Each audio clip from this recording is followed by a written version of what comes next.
జాతీయవాద జర్నలిజానికి అసలైన వేదిక నేషనలిస్ట్ హబ్ ని సబ్స్క్రైబ్ చేసుకోండి. నోటిఫికేషన్స్ కోసం బెల్ ఐకాన్ పై క్లిక్ చేయండి. నమస్తే. కోచింగ్ క్లాసెస్ కి వెళ్తున్న హిందూ అమ్మాయిపై ముగ్గురు ముస్లిం యువకులు అఘాయిత్యానికి పాల్పడ్డారు. దారిలో మాటు వేసి ఎవరూ రాని సమయాన్ని చూసి అడ్డుకున్నారు. నిర్మానుష్య ప్రదేశానికి తీసుకువెళ్లి అత్యాచారం చేశారు. చివరికి బాధితురాలిని గదిలో లాక్ చేసి పారిపోయారు. ఇంతలో కుటుంబ సభ్యులు ఎలాగోలా అక్కడికి చేరుకోవడంతో యువతి ప్రాణాలను కాపాడగలిగారు. తీవ్ర రక్తస్రావమైన బాధితురాలు ప్రస్తుతం ఆసుపత్రిలో చికిత్స పొందుతోంది. ఉత్తరప్రదేశ్లోని అంబేద్కర్ నగర్ జిల్లాలో జరిగింది ఈ దారుణం. ఈ దారుణానికి ఒడిగట్టిన ముగ్గురు దుర్మార్గులు అమీర్, ఫైజ్, మహ్మద్ ఫరాజ్. హన్స్వార్ పోలీస్ స్టేషన్ పరిధిలో ఈ దారుణం చోటు చేసుకుంది.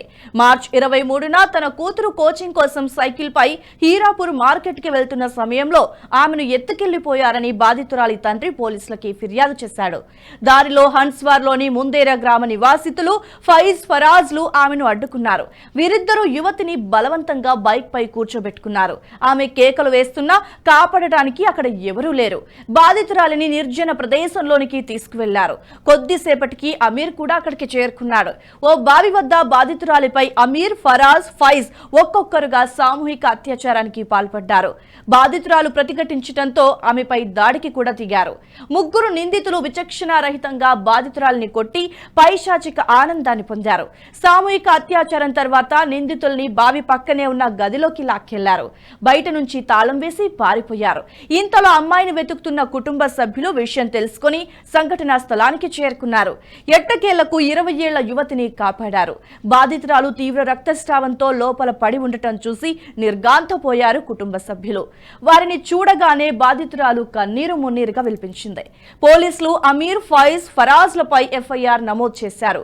బీఎస్సీ సెకండ్ ఇయర్ విద్యార్థినిపై సామూహిక అత్యాచారానికి పాల్పడ్డారనే ఆరోపణలపై 24 మార్చి 2024న ముగ్గురు నిందితుల్ని పోలీసులు అరెస్టు చేశారు.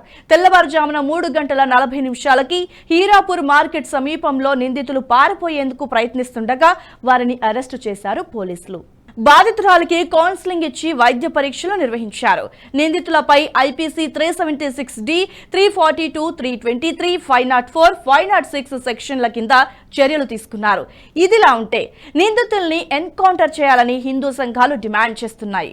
ఈ వీడియో మీకు నచ్చినట్టయితే లైక్ చేయండి, 10 మందికి షేర్ చేయండి. అలాగే కామెంట్ల రూపంలో మీ అభిప్రాయాలను మాతో పంచుకోండి. Nationalist hub group of channels ను సబ్స్క్రైబ్ చేసుకుని తెలుగునాట జాతీయవాద జర్నలిజాన్ని ప్రోత్సహించండి. ఈ వీడియో కింద ఉన్న బెల్ ఐకాన్ పై క్లిక్ చేయడం మర్చిపోవద్దు.